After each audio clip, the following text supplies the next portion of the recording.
من استاد شما رو تا اونجایی که من میدونم پیروی سرودهای اکاشریف جورایف عادی هاشم معروف خوجه بهادر با ما هم نیاز اون استادانی شش مقام هستید شما زیادتر اونو دوست می‌دارید و تا اونجایی که ما میدونیم با نواختن اعصاب‌های ملی هم بسیار بلد هستید اما شما رو همچون چهره استرادی میشناسن همون هنوز در دوران شوروی و امروز هم وقتی به سبک شما نگاه میکنیم به سرودهای شما نگاه میکنیم به قول سرودهای زمانوی هستند و البته مخصوصیت دارن یعنی مخصوصیت به سبک شما دارن اما بسیار شباهت دارن به سرودهای استرادی چی مثلا چی تفاوت است من چی سبب است که شما پیرو سرودهای کلاسیکی هستید پیرو استادان ساحه کلاسیک هستید اما شما رو همچون چهره استرادی میشناسن چون که با واسطه ارکستر گلشن وقتی که ما در اونجا کار میکردیم آوازخوانی همچون ارکستر گلشن ما را بسیار میشناسد چون که ما دوره جوانی ما یعنی که ما را همچون آوازخوانی گلشن شناختن مردم و سالهای زیاد ما در صحنه کلان با ارکستر گلشن سرایدیم کار کردیم و همچون حافظه استرادی میشناسن البته چون که جوانی ما با ارکستر گلشن گذشت و نمیدونم من از اول هم دوست می‌داشتم لیکن با مرور زمان باشد با سبب سین سال باشد از بیشتر با من شوق دارم با اسباب ملی و بیشتر با شعرهای کلاسیکان رو آوردم ممکن سببش همین وای باشد سین سال باشد یعنی که با چقدرتر ممکن اون وقت ما شعرهای غزلهای کلاسیکان رو ممکن قدر چقدر نمیفهمیدیم حاضی بیشتر میفهمم و حرکت میکنم بیشتر از کلاسیکا خونم و با اسباب ملی سرایم میبینیم که امروز فرزندای شما هم استاد همین راه شما رو پیش گرفتن و به قول با سرودهای استرادی امروزه سرود میخونن شما چی فرق رو از اون استراده و از این استراده میبینید اون استراده که شما خوندید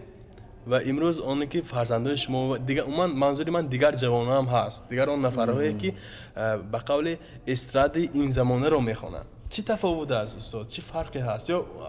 یا یگان عمومیت دارد یا نه استاد فقط همین که اون وقت بیشتر با اسباب زنده میرفتن ارکستر ثبت میکرد تمام اسباب زنده میرفتن حاضر با کمی دیگرگون شده است مثلا میتونید که در یک کامپیوتر با یک اسباب تمام ارکستر رو نوازید ارنجировка کنید انا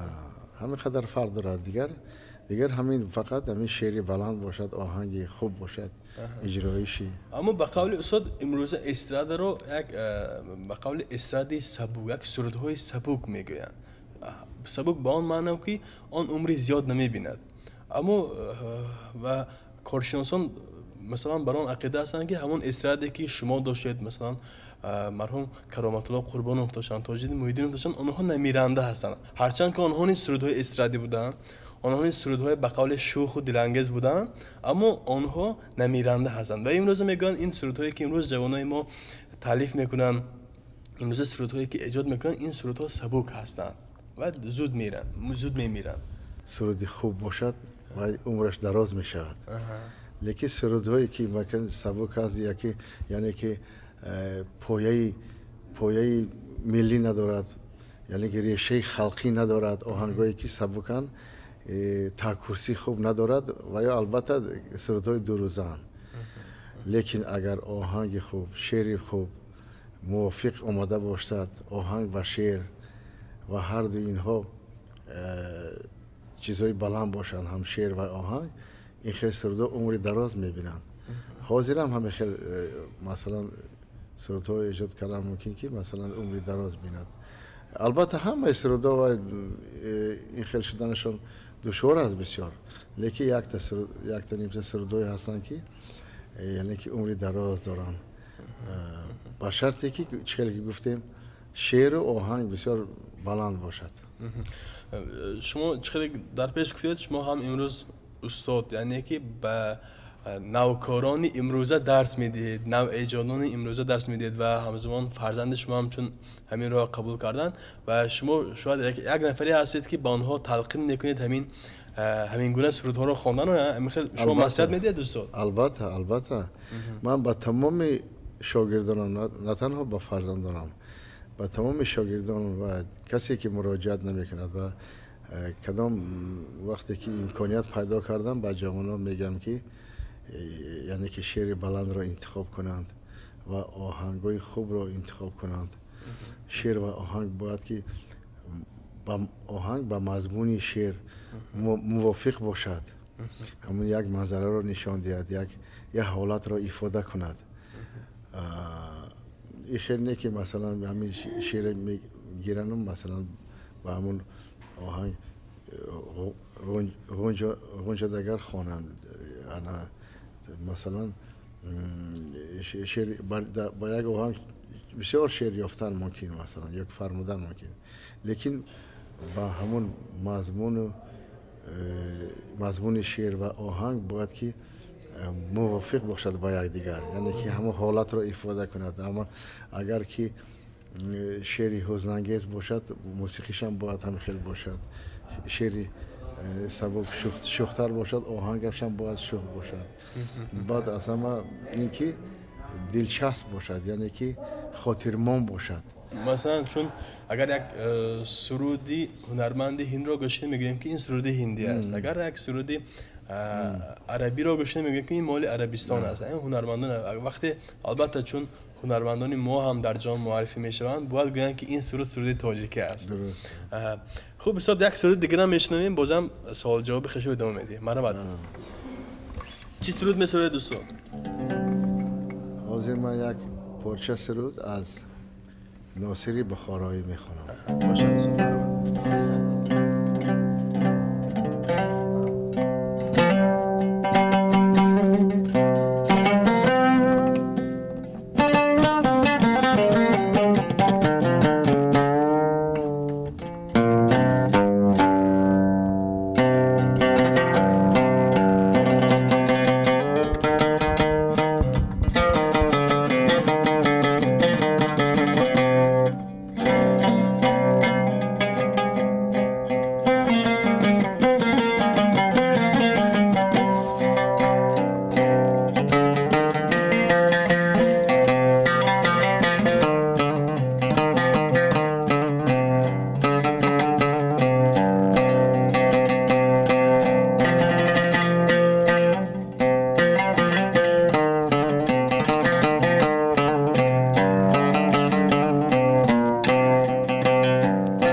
صبر همه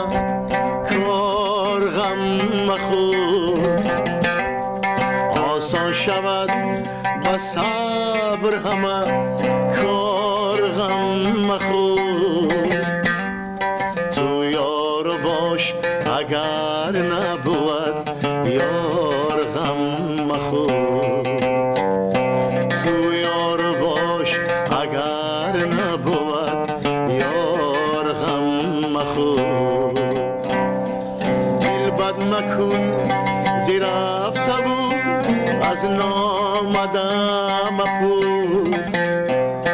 تای گرددین دقیقه دشوار غم مخور. دل بد مکن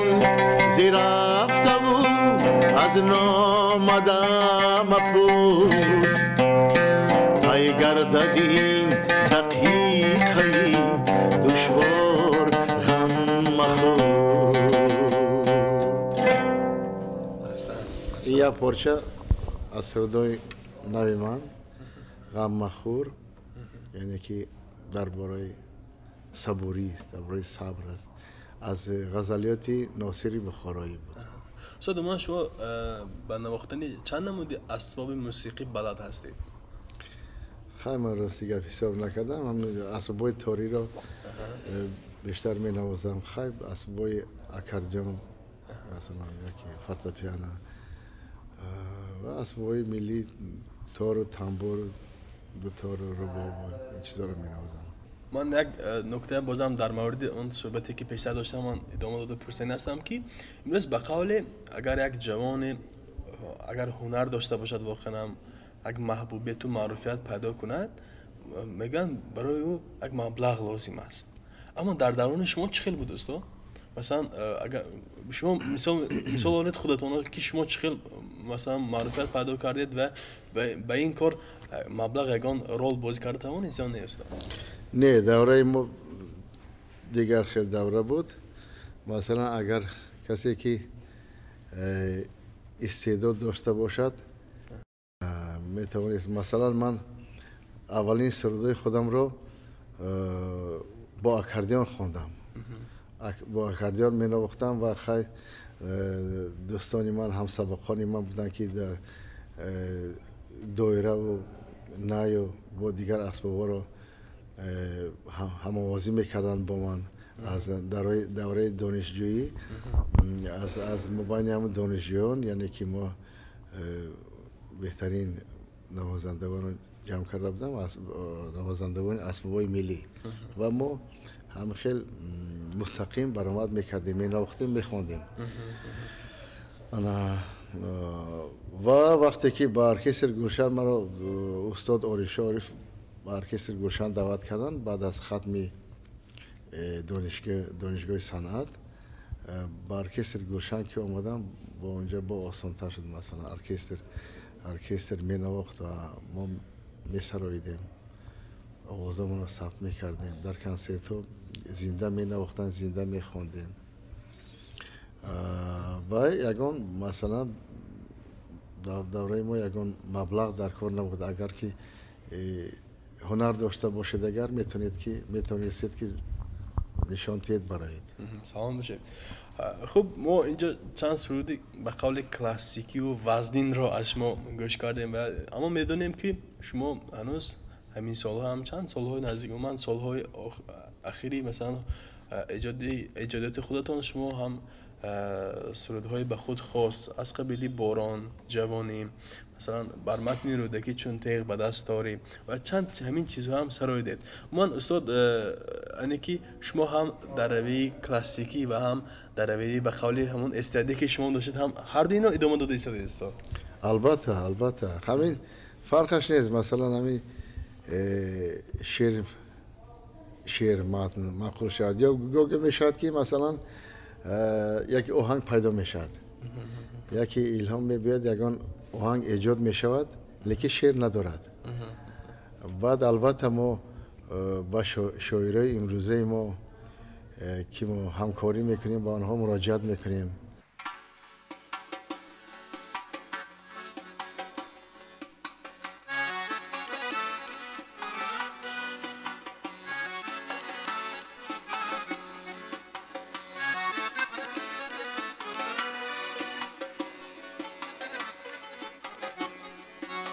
شتابان و خروشان و غزل خوان، شرودی کوهی ایامی بهاران. شتابان و خروشان و غزل خوان، شرودی کوهی ایامی بهار. عجب سرمست تو بی پروا روانی، جوانی یا جوانی یا جوانی. عجب سرمست تو بی پروا روانی، جوانی یا جوانی یا جوانی.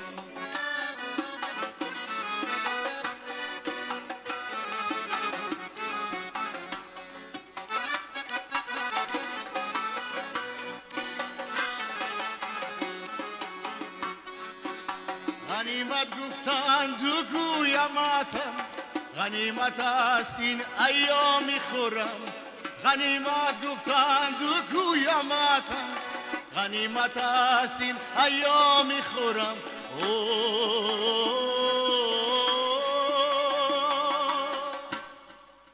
ندانند و ندانم و ندانی،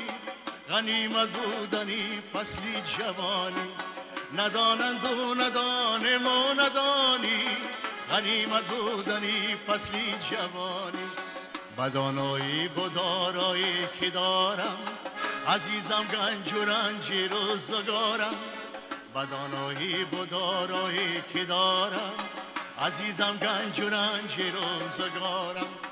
تو هستی یادگاری نهانی جوانیم جوانیم جوانی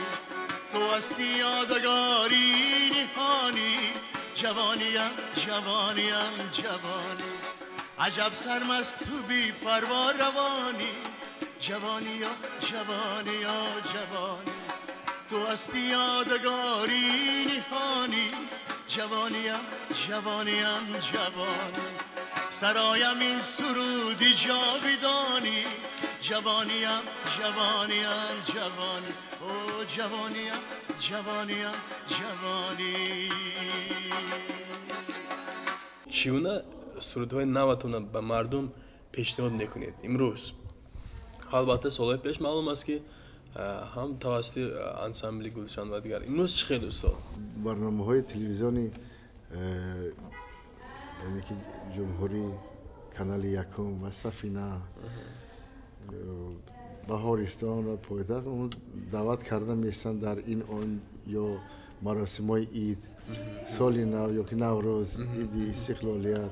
یا که دیگر یکم برنامه‌ها ما در اونجا سرودهای نو خود را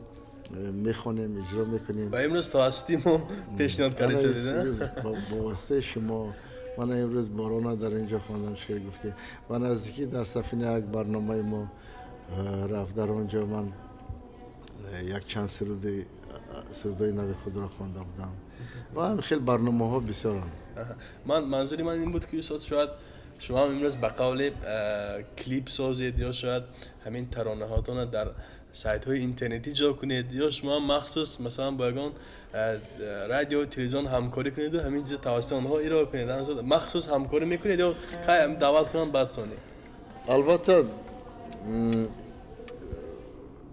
بیشتر کدام وقتی که دعوت کنن من سرود تیار همیشه دارم کدام وقتی که مثلا در اگون جشن در عرفه نوروز باشد در عرفه عیدی مادران باشد در عرفه عیدی استقلالیت باشد یا دیگه من در تمام موضوع ما حرکت میکنم که سرودهای نو داشته باشم سرودهای ما تیار باشد که کدام وقتی که دعوت کردن من باید که با یک دستاویز برم با دستی خالی نروم. بینندگان عزیز چه خیلی که ما و شما واقف هستیم و مخلصان استاد میدونن بهادر نعمتوف مؤلفی سرود شب بخیر هستند. اون سرودی که به قول گیمنی همه توی معرکه هاست که در نهایتی همون توی معرکه ها یگان توی معرکه نیست که هم در ولایت سوق و هم شهر دشمن در تاجیکستان به همین سرود توی معرکه به انجام رسانند. من می‌خواستم استاد در مورد همین سرود در مورد تولید همین سرود و چند سال سپری شد از تولید این سرود کمی در این مثلا شرح میدادید در این مورد. خب من دانشجوی انستیتوت صنعت بودم سال 1975 این سرود پیدا شد یعنی که کتاب خاکی وطن استاد لایق شیرعلی به دست من افتید و من از همون کتاب یک چند سرود تیار کردم از آن جمله شب بخیر. یعنی این سرود را شما هنوز در دوران دانشجویی تقریبا سالهای 1975 74 75 یکمین بار اجرا کردم 75 یعنی که سال آینده 40 سال میشد این سرود را 40 سال میشد شب بخیر و تا حاضر در تمام محفل ها من این سرود را میخوانم در آخری محفل ها. سلامت باشید. خب اینجا البته بینندگانی ما کنجکاوی میکنن و میگن که شاید همین طول 40 سال یگان ضرب همین سرود یگان آهنگ همین سرود یگان تغییر خورده باشد شاید صدای شما و میخواستیم که کمی باشد همین سرود برای بینندگان زمزمه میکردیم بسیار خوب میشد استاد. مایلش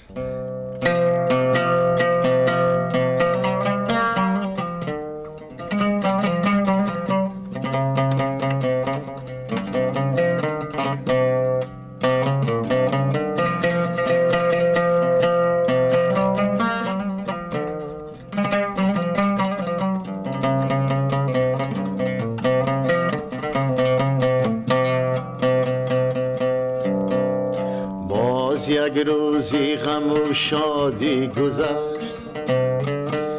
در تلاشی قسمت و نام و سنا باز یک خورشید ما را ترک گفت ماهی نو پیدا شدن در افق شام باز یک خورشید ما را ترک گفت ماهی نو پیدا شدن در افق شام شب بخیری همنشینان شب بخیر شب بخیری هم زمینان شب بخیر شب بخیری هم نشینان شب بخیر شب بخیری هم زمینان شب بخیر تلخ و شیری نیست اندر جام شب این خورد می آن خورد خون جگر تلخ و شیری نیست اندر جام شب این خورد می آن خورد خونی جگر تا چی گوید صبح اندر گوش ما تا کی باشیم زنده تا صبحی دیگر تا چی گوید صبح اندر گوش ما تا کی باشیم زنده تا صبحی دیگر شب بخیری هم دیاران شب بخیر شب بخیری هم زمانان شب بخیر شب بخیری دوستداران شب بخیر شب بخیری کامگاران شب بخیر شب بخیری یار و دوستان شب بخیر شب بخیری کامگاران شب بخیر بینندگان عزیز واقعا هم چند لحظه که شما صحبتی ما رو با استاد هنرمند مردمی جمهوری تاجیکستان بهادر نعمتوف تماشا کردید واقعا من امین هستم که از این سروده های دلانگیز از این سروده های زیبا به یک عالمی زیبا و روشن شما سفر کردید و تشکر ایجاد استاد باشد که بینندگان از همین سروده های دلانگیزی استاد همیشه به زندگی ما و شما شادی و خرسندی و نکویی و مسروری بخشد تا برنامه دیگر تنسید و پیروز باشید.